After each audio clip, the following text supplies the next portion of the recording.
It's not very smooth. Okay, what's up? We're back with another video, finally. And this one is about the Ricoh Mirai.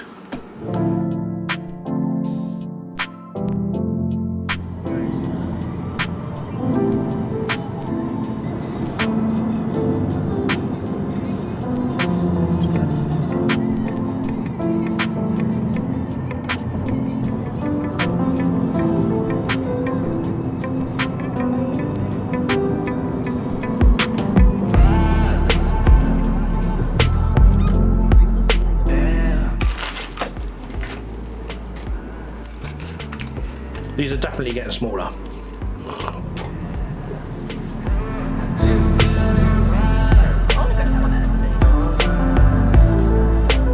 I bought this camera a little while ago on eBay. The reason why I bought this was purely because it looks different. This one happened to come with a data back.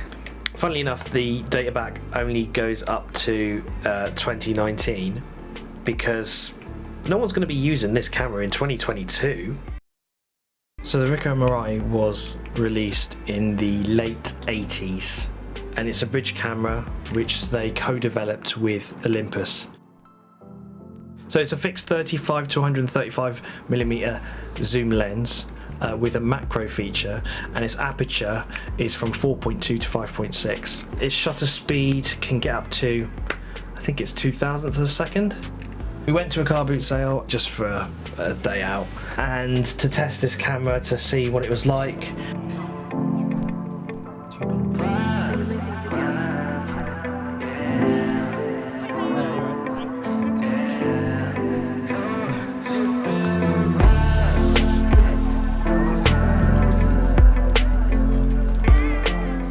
I was also hoping on the off chance of finding another film camera. Something like a Contax T2 for about 20 quid, not asking for much.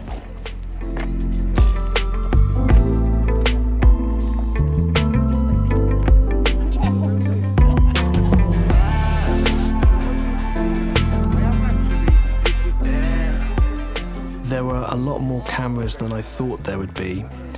However, I rarely go to car boot sales, so I wouldn't know what to expect. Basically, every single camera was either broken, in really bad condition, or just not worth anything. I put some Fujicolor 100 into the camera because it was a nice bright day and we were mostly going to be outside.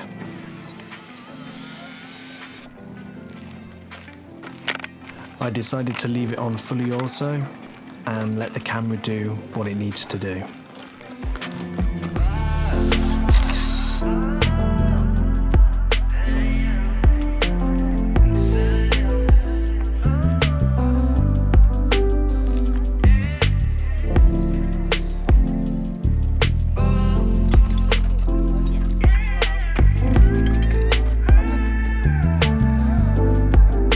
This one guy who had a lot of cameras, but they were all in really bad condition.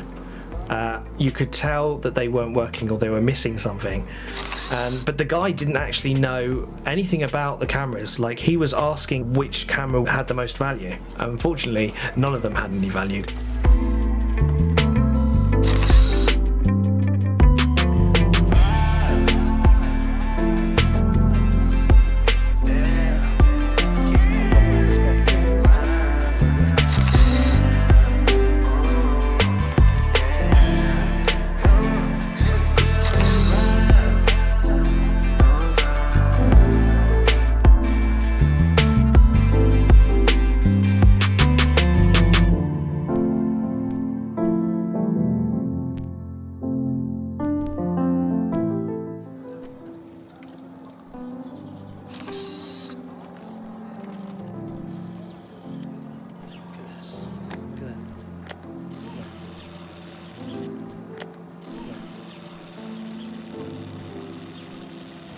There's a fucking plane going over.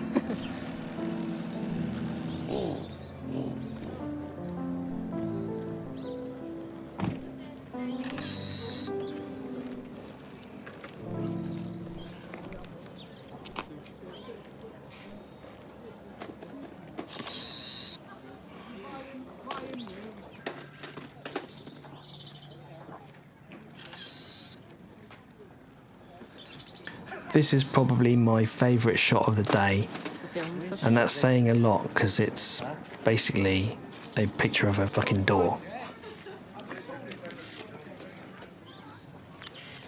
Come on.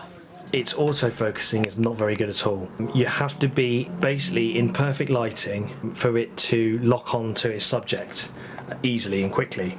If your light's not very good, or if you've got a lot of backlight, it just would not focus at all, and it won't let you take the picture unless it's focused, unless you override it with the manual settings, which you can do, but that's not the point. You know, the point in this camera is it's supposed to be able to do everything for you, so that's a little bit frustrating. Saying that, when we got to the indoor area, I'm surprised at how well this photo came out. Considering it's shooting at 4.2 and on ISO 100 film, I'm impressed. You want a quirky camera that's different from all the other film cameras that went out there, then this is a great one to get, just because it's, you know, you can get them for cheap. You could probably get one that works enough that you can get pictures out of it for like 20 quid on eBay now at the moment. I'm just hoping that at some point soon Volandes or Grainy Days will review it, because then the price will skyrocket and I can sell it for a nice fucking fortune. I did the other day also go to a place called Uphill Wharf, and I took some portrait. Naturally you're going to get better pictures. I really like the way these came out, but I mean, I wouldn't attribute that to the camera, I'd attribute that to the film stock that I put in it. So the camera's not really doing much here. You know, the lens itself is nowhere near the sharpest. It's not great. I have edited these a little bit just to give a bit more texture and a bit more sharpness to the photos. But you know, the colours come out really well.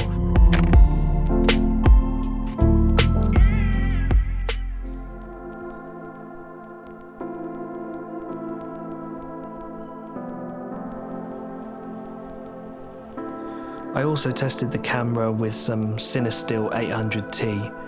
So me and my mate David, we went out one night in the bleak midwinter to get some shots in.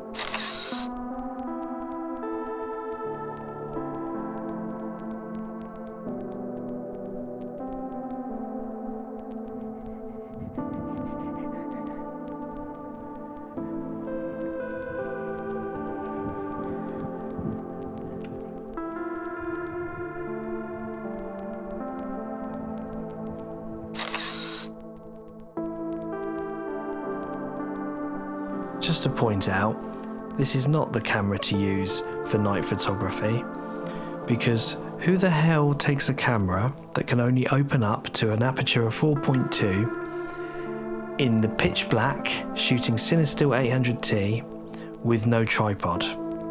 Me.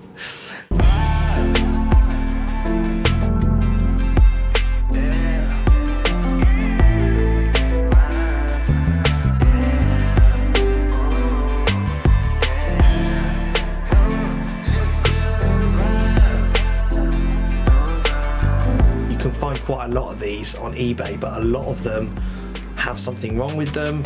You see a lot of them with haze or fungus or problems from inside the lens, and also the electronics were obviously not even the best even for the time, the late 80s. If I was taking anything important I was being serious about, I wouldn't be using this camera.